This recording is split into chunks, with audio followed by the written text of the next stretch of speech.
Zara floated in the observation chamber of the Harmony's edge, her 6 delicate arms moving across the control panel with practiced ease. The Viridian scientist had spent 3 cycles preparing for this moment. Today marked the first official contact between her people and the species called humans. Her green, translucent skin shimmered with excitement as she watched the small Earth vessel approach their massive survey ship. The human craft looked primitive compared to Viridian technology, where their ships curved and flowed like living organisms. The human vessel was all sharp angles and hard metal. It moved through space with purpose, not grace. Zara made notes on her datapad, recording every detail for the Galactic Council. "Docking successful," announced Captain Velfera from the bridge. "The human delegation is ready to board." Zara's heart beat faster. She had studied the preliminary reports about humans, but seeing them in person would be different. The Viridians had been the galaxy's peacekeepers for over 1,000 years. They had made contact with 43 different species, all of them peaceful herbivores like themselves. Humans were different. The early scans showed they were omnivores with forward-facing eyes. The airlock hissed open, and 3 humans stepped onto the ship. Zara watched from her hidden observation post as they entered the main reception hall. The first human was tall and broad, with short brown hair and alert eyes that seemed to see everything at once.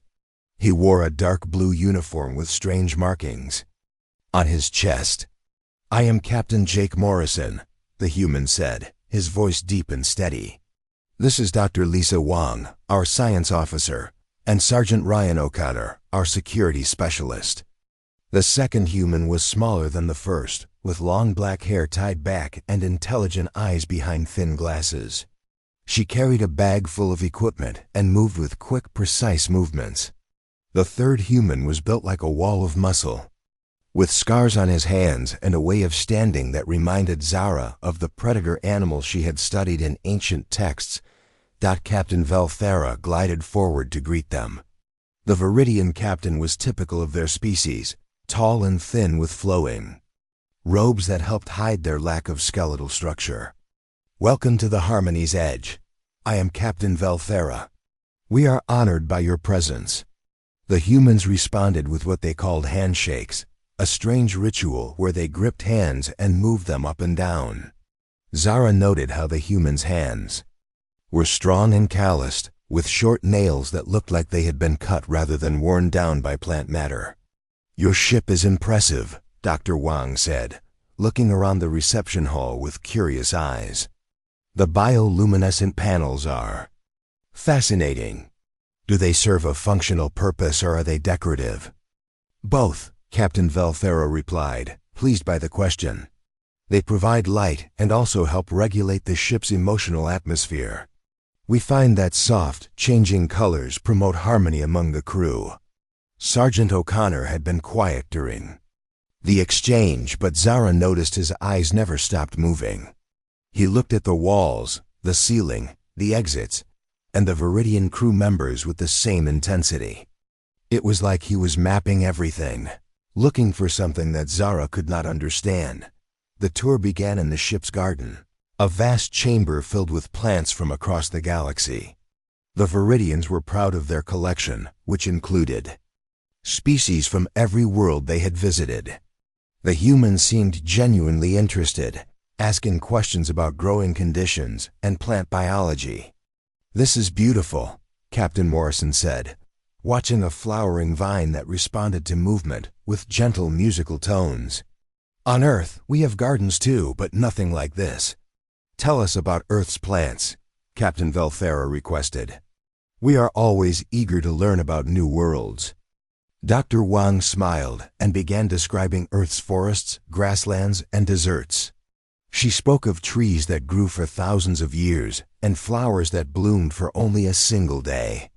But as she talked, she also mentioned other things that made Zara's skin tingle with unease.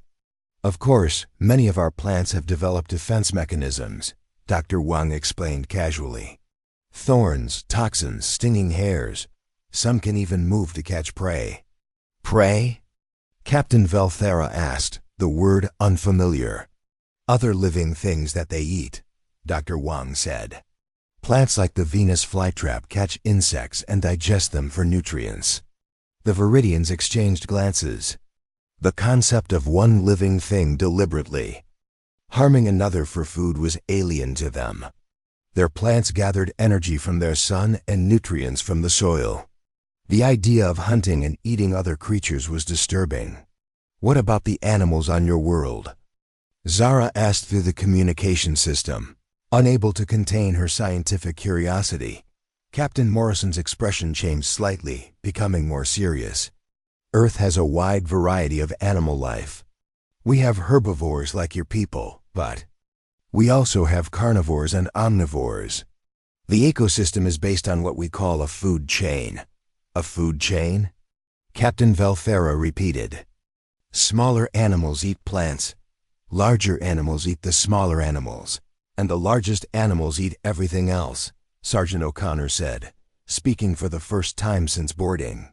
His voice was quiet, but carried a weight that made everyone listen. It's how nature keeps balance. Dr. Wang opened her bag and pulled out a small device that projected three-dimensional images. Let me show you some examples, she said, and suddenly the air filled with moving pictures of Earth's animals. Zara watched in fascination and growing horror, as the images showed creatures unlike anything in her experience. There were massive beasts with long tusks and thick skin, striped cats with fangs longer than her arms, and creatures with too many teeth that lived in Earth's oceans. This is a lion, Dr. Wang said, showing an image of a golden cat with a thick mane. They're apex predators in their environment. They hunt in groups and can take down animals much larger than themselves. And this is a great white shark, she continued, showing a sleek creature with rows of razor-sharp teeth. They're perfect hunters, unchanged by evolution for millions of years, because they don't need to improve. Sergeant O'Connor watched the Viridians' reactions with interest. You don't have predators on your world, do you? He asked. No, Captain Velthera said, his voice barely a whisper. We have never encountered such creatures. How do you survive with such dangerous animals? Captain Morrison smiled, but there was something in his expression that made Zara's blood run cold. We learn to be more dangerous than they are, he said simply. The tour continued, but the atmosphere had changed. The Viridians were quiet, processing what they had learned about Earth's violent ecosystem. The humans seemed comfortable with the subject, even proud of their world's dangerous creatures out in the science laboratory. Dr. Wang examined Viridian equipment with professional interest while asking detailed questions about their technology. She seemed particularly interested in their defensive systems and emergency protocols. What do you do if your ship is attacked? She asked. Attacked? Captain Velthera looked confused. By whom? Pirates, hostile aliens, dangerous creatures. Dr. Wang listed. Space is full of threats. We have never been attacked, Captain Velthera said. All known species are peaceful. There are no threats in civilized space. The three humans exchanged glances, and Zara noticed something pass between them. It was like they were communicating without words, sharing information that the Viridians could not understand. What about the outer regions? Captain Morrison asked. Surely there are unexplored areas where dangerous things might exist. The void regions are forbidden, Captain Velthera said, his voice filled with ancient fear. No one goes there. It is said that monsters live in the dark between stars, but these are just stories to frighten children. Sergeant O'Connor straightened slightly. What kind of monsters? Creatures of shadow and hunger, Captain Velthera said. But as I said, they are just stories. Zara felt a chill run through her as she watched the humans' reactions. They did not look like beings who believed in fairy tales. They looked like beings who had met monsters and lived to tell about it. The proximity alarms began to sound just as the cultural exchange was ending. The ship's peaceful atmosphere shattered as emergency lights bathed everything in red. Captain Velthara's skin went pale as he listened to the reports coming through his communication device. "What is it?" Captain Morrison asked, his voice sharp and focused. "We have drifted into forbidden space," Captain Velthara said, his voice shaking. "Something is coming, something large." The humans moved instantly, their casual demeanor replaced by cold efficiency. Dr. Wong pulled out scanning equipment, Sergeant O'Connor checked his weapons, and Captain Morrison began asking rapid questions about the ship's defenses. "How large?" Dr. Wang asked, her fingers flying over her scanner.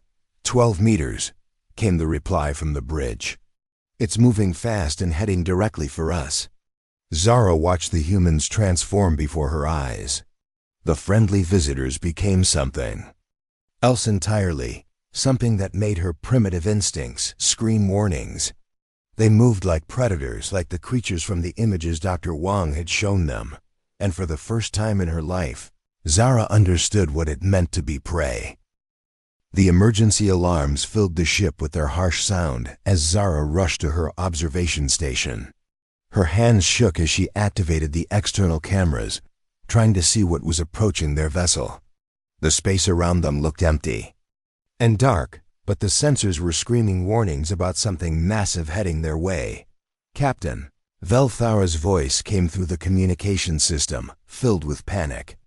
"All crew to emergency stations. We have encountered a Void Stalker. Repeat, we have a Void Stalker approaching our position." Zara felt her blood turn to ice. Every child in the galaxy knew stories about Void Stalkers, but most believed they were myths. Creatures that lived in the empty spaces between stars, feeding on starships and everything inside them. The few documented encounters had ended with complete destruction of the vessels involved. "What's a Void Stalker?"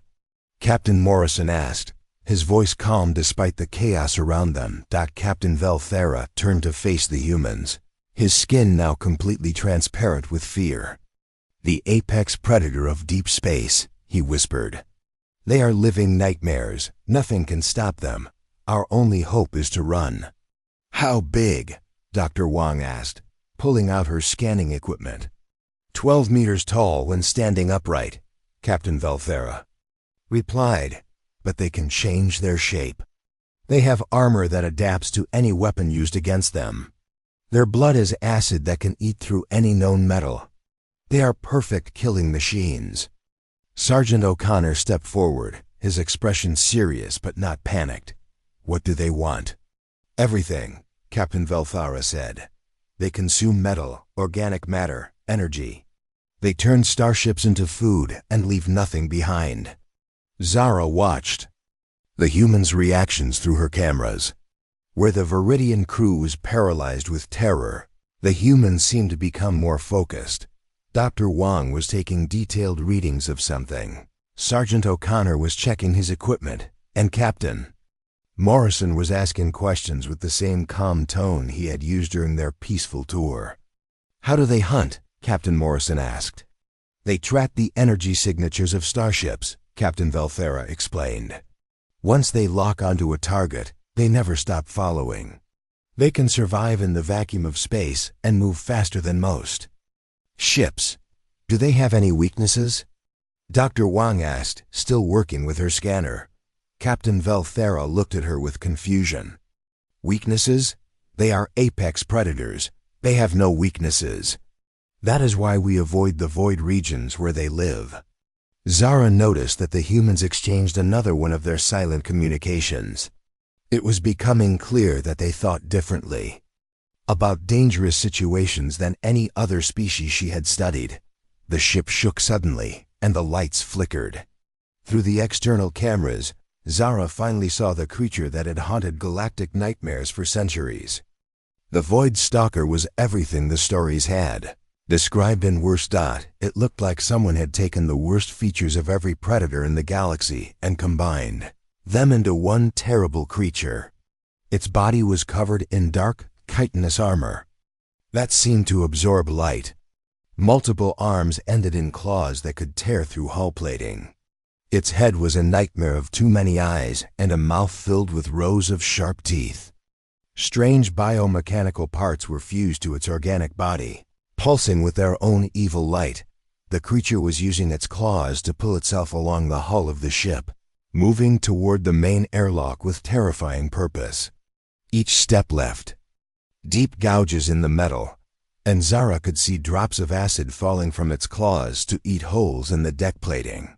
"It's magnificent," Dr. Wang said quietly, and Zara nearly fell from her chair in shock. "Magnificent?" Captain Velthera gasped. "That thing is death itself." "It's a perfect predator," Dr. Wang continued, her voice filled with scientific interest. "Look at the way it moves. Every part of its body is designed for hunting and killing. The biomechanical integration suggests it can adapt its own body. Structure, fascinating." Sergeant O'Connor was studying the creature with the same intensity, but his interest was clearly different from Dr. Wang's scientific curiosity. "Armor looks thick but flexible," he said. "Multiple weapon systems, good mobility, fast reflexes." "You're analyzing it like prey," Zara whispered to herself, but her communication system picked up her words and broadcast them to the group. Captain Morrison looked directly at one of her cameras. "Everything is prey to something else," he said simply.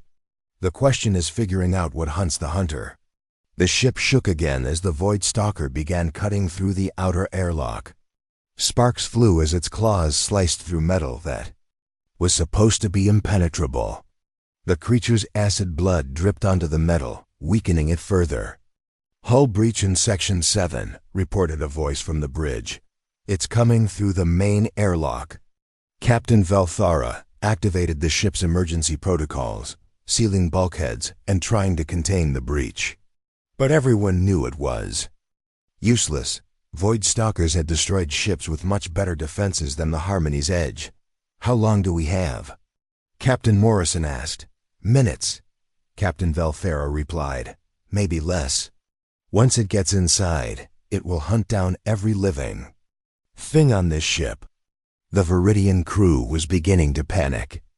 Zara watched her colleagues through the internal cameras as they huddled in corners, their skin flickering between transparency and solid colors in patterns of pure terror. Their species had no experience with real predators. They had no instincts for fighting or running. When faced with a true threat, they simply froze. But the humans were different. As the danger increased, they seemed to become more alive, more focused. Captain Morrison was coordinating with the bridge, getting detailed information about the ship's layout and emergency systems. Dr. Wang was analyzing the creature's biology and behavior patterns from the sensor data. Sergeant O'Connor was doing something with his equipment that involved checking weapons and testing various tools he had brought from their ship. "We need to evacuate the crew," Captain Morrison said. "The escape pods cannot outrun a Void Stalker." Captain Velthera replied. "And even if they could, it would simply follow the largest energy signature, which is this ship. Then we need to stop it here," Sergeant O'Connor said. The Viridian captain stared at him in disbelief. "Stop it? Nothing stops a Void Stalker. The most advanced military forces in the galaxy have tried. They are unstoppable." "Everything can be stopped," Dr. Wang said, looking up from her scanner. "Every predator has evolved to hunt specific prey. If you change the rules of the hunt, you change the outcome." The sound of tearing metal echoed through the ship as the Void Stalker broke through the first airlock. Emergency containment fields flickered and died as the creature's bioelectrical field interfered with the ship's systems. "It's inside, Captain," Velthera announced, his voice barely audible. Zara switched her cameras to the inner corridors and watched the creature move through the ship. It was even more terrifying in the confined spaces. The Void Stalker moved with liquid grace, its multiple arms feeling along the walls while its many eyes scanned for prey. It seemed to know exactly where it was going. "It's heading for the main laboratory," Dr. Wang observed, "probably following the largest concentration of life signs." That was where most of the Viridian crew had gathered for safety. Zara realized with growing horror that her people were about to face something, had no hope of surviving. Their peaceful nature, which had made them the galaxy's perfect diplomats, had left them completely defenseless against a true predator. "We need to get there first," Captain Morrison said. "To do what?" Captain Valthera asked. "Die uselessly?" "Sergeant." O'Connor picked up a toolkit from the laboratory bench and tested its weight in his hands. "To even the odds," he said. As they moved through the ship's corridors, Zara noticed something strange happening to the humans. Their movements became more fluid, more predatory. Their eyes grew sharper and more focused. Even their breathing changed, becoming deeper and more controlled. Dr. Wang was muttering to herself as she worked with her scanner, analyzing the creature's movement patterns and biological signatures. "Exoskeleton suggests vulnerability at joint connections," she said. "Biomechanical integration points would be weak spots. Acid blood means close combat is dangerous, but it also means the creature has to be careful not to damage itself." "How do we use that?" Sergeant O'Connor asked. "Turn its strengths into weaknesses," Dr. Wang replied. "Make it hurt itself." They reached the laboratory just as the Void Stalker arrived from the opposite direction. The creature filled the doorway, its multiple eyes focusing on the group of terrified Viridians huddled in the center of the room. Its mouth opened, revealing rows of teeth designed for tearing flesh and crushing bone. The Viridians froze completely, their evolutionary programming leaving them helpless in the face of a true predator. But Sergeant O'Connor stepped forward, placing himself between the creature and the aliens. Zara watched in amazement as the human faced down the galaxy's most feared predator without flinching. His stance was balanced and ready, his eyes locked on the creature's multiple gazes. For the first time since it had boarded the ship, the Void Stalker hesitated. It encountered something it did not recognize, something that did not run or freeze when faced with certain death, something that looked back at it with the same predatory intensity it used to hunt its prey. The Void Stalker lunged forward with terrifying speed, its multiple claws reaching for Sergeant O'Connor's throat. Zara expected to see the human torn apart in seconds, just like every other creature that had faced these monsters. Instead, she watched something that defied everything she knew about predator and prey relationships. O'Connor moved like liquid lightning. He ducked under the creature's first strike and rolled to the side, coming up next to a heavy laboratory table. Without hesitation, he grabbed the table and swung it with inhuman strength, slamming it into the Void Stalker's legs. The creature stumbled but did not fall. "Joints are armored but flexible," Dr. Wang called out from behind a protective barrier. "Hit the connection points where the biomechanical parts meet the organic tissue." The Void Stalker recovered quickly and spun around, its tail whipping toward O'Connor with bone-crushing force. The human dropped flat to the floor, letting the tail pass over him, then grabbed it with both hands. Zara gasped as she watched him use the creature's own momentum against it, pulling hard and sending the monster crashing into a bank of scientific equipment. Sparks flew as the machinery exploded, and the creature's acid blood began eating through the metal debris. But instead of being intimidated by the destruction, O'Connor seemed to take note of it. "Acid blood works both ways," he muttered, grabbing a broken piece of metal piping. "You can dish it out, but can you take it?" The Void Stalker turned toward him with a sound like grinding metal and screaming wind. Its many eyes focused on the human with what Zara could only describe as confusion. This was not how prey was supposed to behave. Prey ran, or froze, or begged for mercy. Prey did not fight back with calculated violence. The creature charged again, this time keeping its center of gravity lower to avoid being thrown off balance. Its claws swept in complex patterns, trying to corner O'Connor and force him into a position where escape was impossible. But O'Connor was no longer trying to escape. He moved between the creature's attacks like he was dancing, each dodge precisely. timed, each movement serving a purpose. He was hurting the creature, Zara realized. He was making it go where he wanted it to go. The Void Stalker found itself backed against the laboratory's main power conduit, a thick cable that carried energy throughout the ship. O'Connor had maneuvered it there on purpose, and now he struck, using the broken pipe as a lever. He jammed it into the connection point where the creature's biomechanical arm joined its organic shoulder. The Void Stalker shrieked in pain and rage, its acid blood spraying from the wound.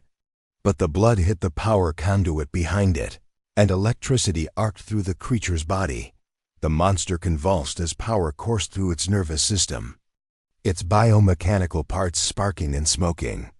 For a moment, Zara thought the battle was over. Then the creature adapted, its body somehow absorbing and redirecting the electrical energy. "It learns fast," Dr. Wang observed, her voice clinical.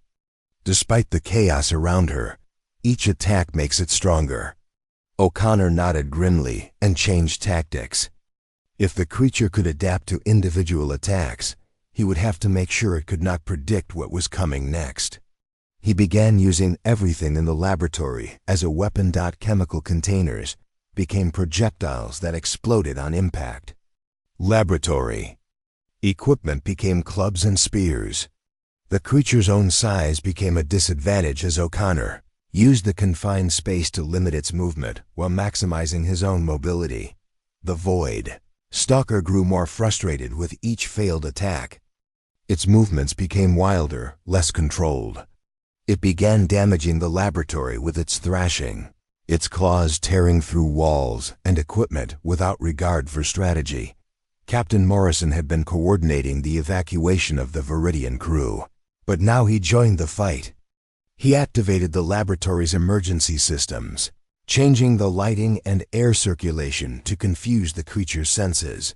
"It relies on multiple sensory inputs," he called out. "Disrupt the sensors. Disrupt the hunter." The room filled with smoke from damaged equipment, and emergency lights began flashing in patterns that were designed to disorient intruders. The Void Stalker's many eyes began having trouble tracking its target as O'Connor moved through the chaos like a ghost. Dr. Wang had been studying the creature's behavior throughout the fight, and now she made a crucial observation. "It's favoring the left side," she announced. "There's damage to the neural connections on the right side of its body." O'Connor immediately shifted his attacks to take advantage of this weakness. He moved to the creature's right side, where its reactions were slower and less coordinated. The Void Stalker tried to compensate by turning its body, but this left other areas vulnerable. The human pressed his advantage ruthlessly. He grabbed a container of industrial solvent and threw it at the creature's face, temporarily blinding several of its eyes. While it was distracted, he used a heavy wrench to strike at the damaged connection points Dr. Wang had identified. Each blow was precise and devastating. O'Connor was not fighting like someone trying to survive. He was fighting like someone who had done this before, someone who understood exactly how to dismantle a living weapon piece by piece. The Void Stalker's biomechanical parts began failing one by one. Sparks flew from damaged circuits, and its movements became jerky and uncontrolled. The creature that had been a perfect killing machine was being systematically destroyed by a single human, using improvised weapons, but the monster was far from defeated. In desperation, it used its most dangerous weapon. The creature opened vents in its armor and began spraying acid blood in all directions, trying to kill everything in the room rather than focus on a single target. O'Connor dove behind an overturned table as drops of acid ate through the metal around him. The smell of dissolving metal filled the air, and smoke began pouring from the damaged surfaces. "It's trying to bring down the whole room," Captain Morrison called out. "Then we finish this now," O'Connor replied. He looked around the destroyed laboratory and found exactly what he needed. The main atmospheric processor for this section of the ship was connected to the laboratory's environmental systems. If he could overload it, The explosion would be contained to this room, but the pressure wave would be devastating. The Void Stalker sensed his plan somehow and charged toward him, abandoning all strategy in favor of raw aggression. Its claws reached for him as he worked frantically with the processor controls, at the last second. O'Connor rolled away from the controls and grabbed a broken piece of the creature's own biomechanical armor that had been torn off during the fight. He used it as a shield as the Void Stalker's claws struck, and the creature's acid blood began eating through its own armor, the atmospheric processor overloaded with a sound like thunder. The explosion was contained by the laboratory's safety systems, but the pressure wave hit the Void Stalker like a giant hammer. The creature was thrown against the far wall with bone-crushing force, but instead of being killed by the impact, monster began to rise again. Its adaptive armor was already beginning to repair itself, and its biomechanical systems were coming back online. Zara watched in horror as she realized the truth. The Void Stalker could not be killed by conventional means. It would keep adapting, keep healing, keep fighting until everything in the room was dead. But O'Connor was not done. He had been studying the creature throughout the fight, learning its patterns and weaknesses just as it had been learning his. And now he had figured out the one thing that would end this battle permanently.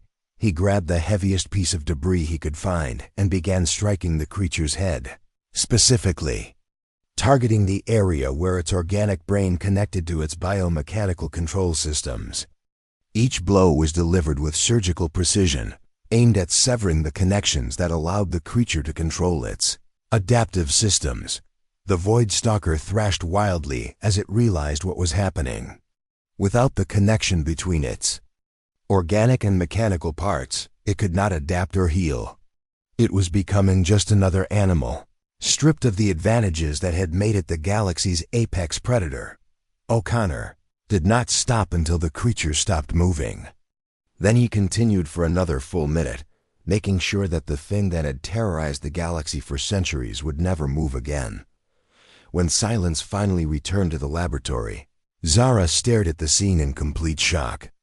The galaxy's most feared predator lay in pieces, destroyed by a single human using nothing but improvised weapons and tactical thinking. Sergeant O'Connor stood among the wreckage, breathing heavily but otherwise unharmed. He looked around the destroyed laboratory with the same calm expression he had worn during their peaceful tour of the ship. "Is everyone okay?" he asked, as if he had just finished a routine maintenance task, rather than single-handedly defeating a creature that had destroyed entire fleets. The silence in the laboratory was broken only by the sound of sparking electronics and the steady drip of acid eating through metal. Zara stared at the remains of the Void Stalker, her mind struggling to process what she had witnessed. The creature that had haunted galactic nightmares for thousands of years lay scattered across the floor like broken machinery. Sergeant O'Connor walked calmly through the wreckage, checking for any signs that the creature might still be alive. His movements were methodical and professional, like a maintenance worker inspecting completed repairs. There was no celebration, no relief, just quiet efficiency. "Threat neutralized," he reported to Captain Morrison, his voice as steady as if he had just finished a training exercise. Dr. Wang emerged from behind her protective barrier, her scanner already active. She approached the creature's remains with the eager curiosity of a scientist who had just discovered something wonderful. "Incredible," she murmured, kneeling beside the largest piece of the biomechanical armor. "The integration between organic and synthetic components is far more advanced than our preliminary scans suggested." Captain Velthera slowly entered the laboratory, his transparent skin flickering with colors that Zara had never seen before. The Viridian captain moved like someone walking through a dream, unable to believe what he was seeing. "How?" he whispered, staring at O'Connor. "How is this possible?" O'Connor shrugged and began cleaning his improvised weapons. "It was just another predator," he said simply. "Bigger and meaner than most, but still just an animal following its instincts." "Just an animal?" Captain Velthera's voice rose in pitch. That creature has destroyed entire fleets. It has wiped out colonies. The greatest military minds in the galaxy have declared it unstoppable. Maybe they were thinking about it wrong, Dr. Wang said, running her scanner over the creature's neural connections. They were trying to fight it like a machine, but it was part organic. They were trying to fight it like a ship, but it was a living creature with animal behaviors and instincts. Captain Morrison helped the surviving Viridian crew members out of their hiding places. Most of them were still in shock, their skin cycling through rapid color changes as their nervous systems tried to process the trauma. They looked at the humans with a mixture of gratitude and terror. "Your people," Captain Velthara said to Captain Morrison. "They are not what we expected. What did you expect?" Morrison asked. "Another peaceful species looking to join the galactic community," Captain Velthara replied. "Instead, we have found something else entirely." Zara activated her communication system from her observation post. "You have found apex predators," she said, her voice barely steady. "That is what you are, is it not? You are predators like the creature you just killed." The three humans exchanged glances, and Captain Morrison nodded slowly. "Yes," he said, "we are predators. But we are predators who choose our prey." "What do you mean?" Captain Velthera asked. Dr. Wang looked up from her examination of the creature. "On Earth, predators serve a purpose in the ecosystem. They keep populations healthy by removing the weak and sick. They maintain balance. But humans evolved beyond simple predation. We learned to hunt ideas instead of just animals. We hunt problems, challenges, threats to our survival. And sometimes," Sergeant O'Connor added, cleaning acid residue from his hands, "we hunt the things that hunt others." The implications of this statement hung in the air like a physical presence. Zara felt her worldview shifting as she considered what the humans were telling them. They were not just another species seeking membership in the galactic community. They were something entirely new, something that could change the balance of power in the galaxy. "We need to report this to the Galactic Council," Captain Velthera said, his voice uncertain. "Report what?" Captain Morrison asked. "That we defended ourselves when attacked." "You did more than defend yourselves," Zara said through the communication system. "You destroyed something that the combined military forces of 43 species could not even slow down." "You made it look easy. It was not easy," O'Connor corrected. "It was just possible. Everything has weaknesses if you know how to look for them." Dr. Wang had moved to another section of the creature's remains and was examining what appeared to be an egg sac. "Captain Morrison," she called, her voice sharp with concern. "You need to see this." The group gathered around her as she pointed to a cluster of dark, pulsing objects inside the creature's abdominal cavity. "The Void Stalker was pregnant," she announced. "These are eggs, probably close to hatching." Captain Velthera's skin went completely transparent with horror. "More of them." "Not anymore," O'Connor said, and before anyone could stop him, he began systematically destroying the eggs with a piece of debris. Each impact was delivered with clinical precision, ensuring that no trace of the next generation of Void Stalkers would survive. "You are destroying them without hesitation," Zara observed, her scientific mind fascinated despite her fear. "They would have grown up to kill innocent people," O'Connor replied matter-of-factly. "Sometimes being a predator means making hard choices." "But they were not yet born," Captain Velthera protested. "They had done nothing wrong." "And they never will," Captain Morrison said firmly, "because we stopped the cycle here." Dr. Wang had continued her examination and made another discovery. "There are communication implants in the creature's brain," she announced. "Biomechanical transmitters. It was in contact with others of its kind." The blood drained from Captain Velthera's face. "Others? How many others?" "Unknown," Dr. Wang replied, studying her scanner readings. "But the signals suggest a pack structure. This creature was not hunting alone. We need to leave this area immediately. Captain Valthera said, moving toward the laboratory's exit. "If there are more Void Stalkers coming, we cannot fight them." "Why not?" Sergeant O'Connor asked, genuinely curious. The question stopped Captain Valthera in his tracks. "Because they are Void Stalkers," he said, as if explaining something obvious to a child. "So was that one." O'Connor pointed to the remains scattered around the laboratory. "It died just like any other predator when you remove its advantages and exploit its weaknesses." "You cannot seriously be suggesting that we hunt Void Stalkers," Captain Valthera said, his voice rising with panic. "Why not?" Captain Morrison asked. "They are predators that prey on innocent people. Someone needs to stop them." "But they are the apex predators of the galaxy," Captain Valthera insisted. "They are at the top of the food chain." Dr. Wang looked up from her scanner with a slight smile. "Not anymore," she said simply.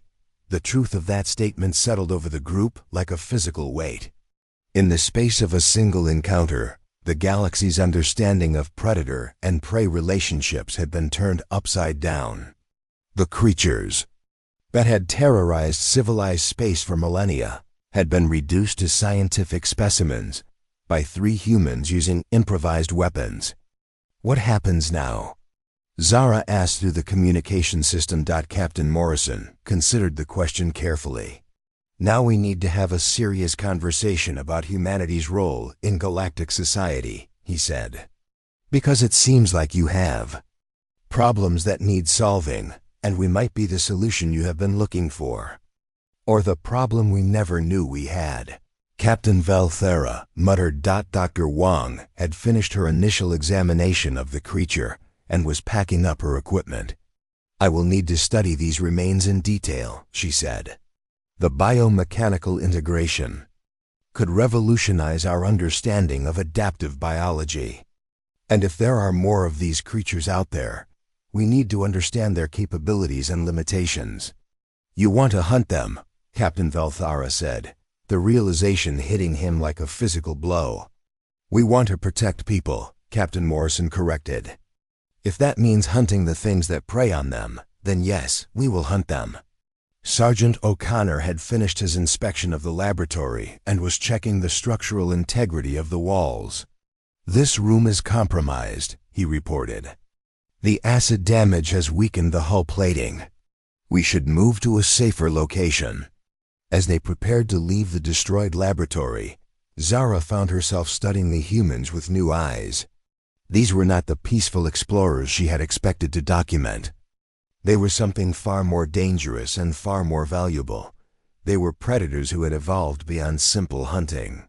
They were killers who chose to protect instead of destroy.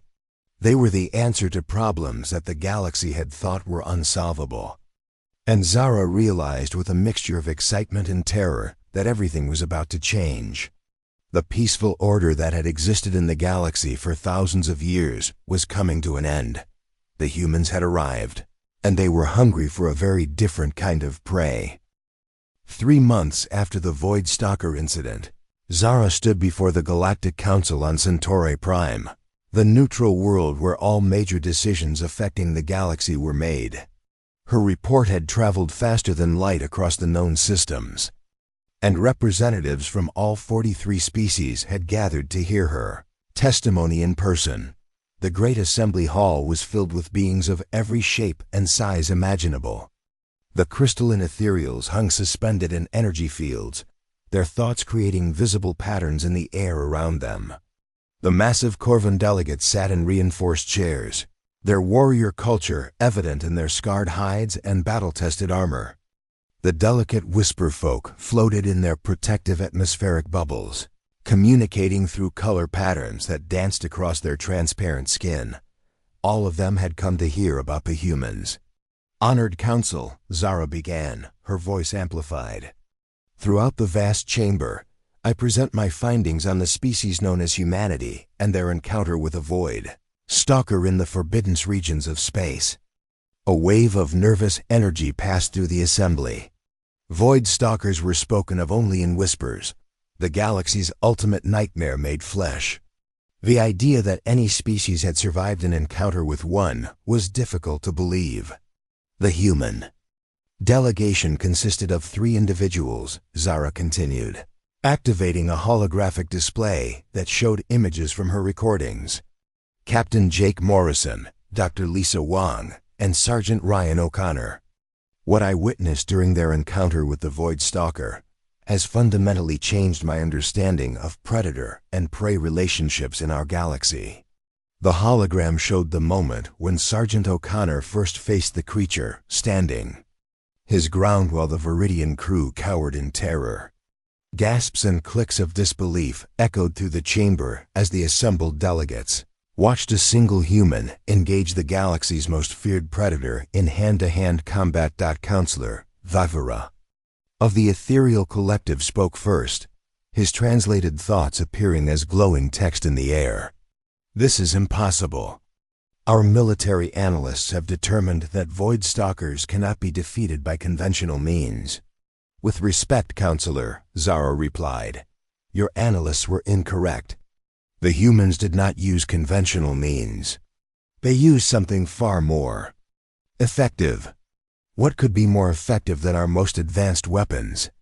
Demanded General Korvac of the Corvan Empire, his deep voice rumbling through the chamber. Intelligence combined with predatory instinct, Zara answered.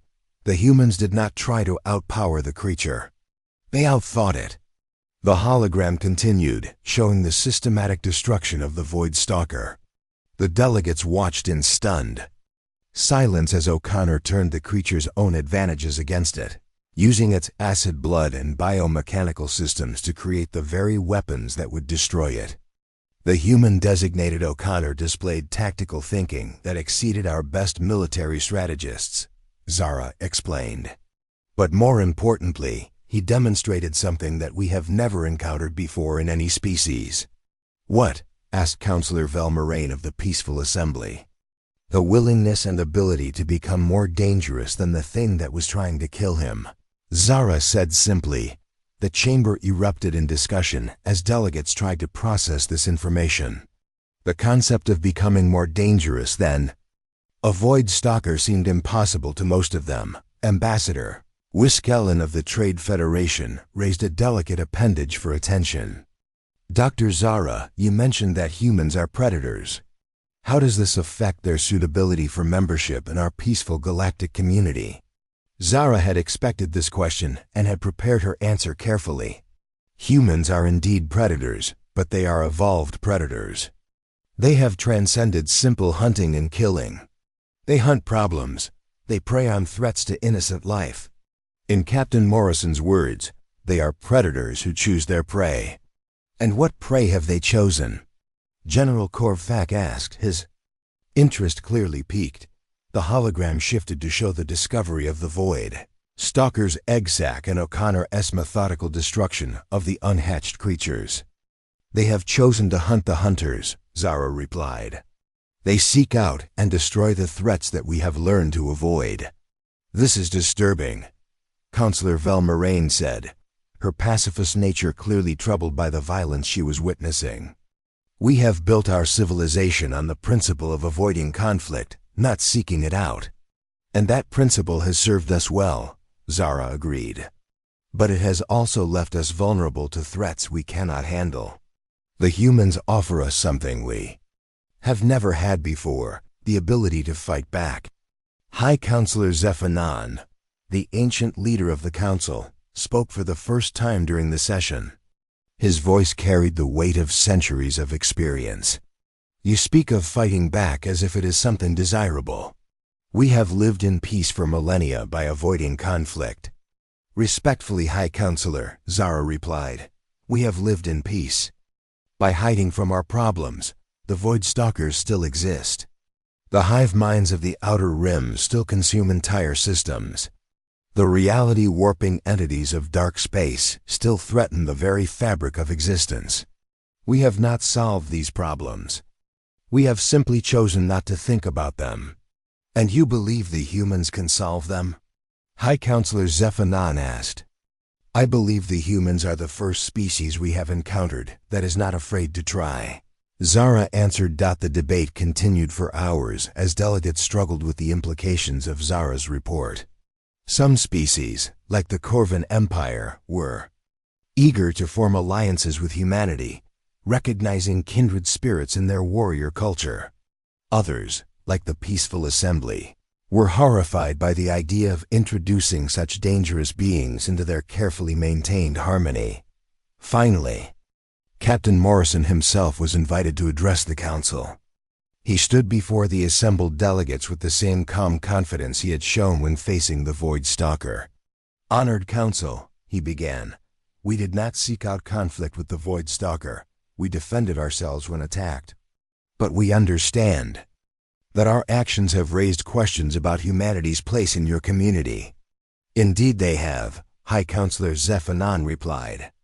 "Some fear that you are too dangerous to be trusted. Others believe you are exactly what we need to face the threats we have long ignored." Morrison nodded thoughtfully. "We are dangerous," he admitted freely. "Every human is descended from survivors, from beings who were willing to fight when fighting was necessary. But we are also capable of great compassion and protection of those who cannot protect themselves." "How can we trust predators?" Counselor Velmoraine asked. "The same way you trust any ally," Morrison replied. "By judging us by our actions rather than our nature. We could have left your ship when the Void Stalker attacked. We could have saved ourselves and let it kill your crew. Instead, we chose to fight for people we had just met." Dr. Wang stepped forward to join Morrison. "We have studied your records of galactic threats," she said. "The Void Stalkers, the hive minds, the dark space entities. These problems have existed for thousands of years. We can solve them." "How?" General Korvac demanded. "By doing what predators do best," Sergeant O'Connor said, speaking for the first time since entering the chamber. "We hunt." The Council's final decision was unprecedented in galactic history. Humanity was granted provisional membership in the galactic community, but with a unique role. They would serve as the galaxy's guardians, the ones who would face the threats that others could not. The Human Defense Corps was established with Captain Morrison as its first commander.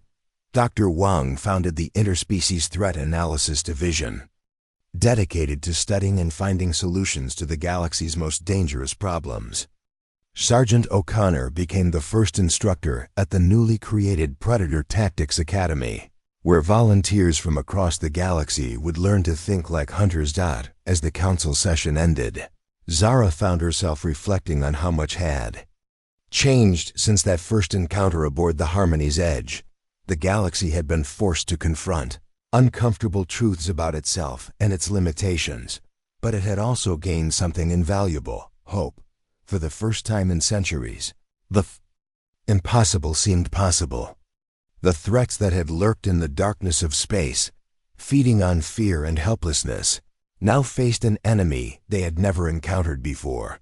They faced humanity. Zara returned to her homeworld with a new understanding of the universe. Her people's peaceful nature was still beautiful and valuable, but it was no longer their only option.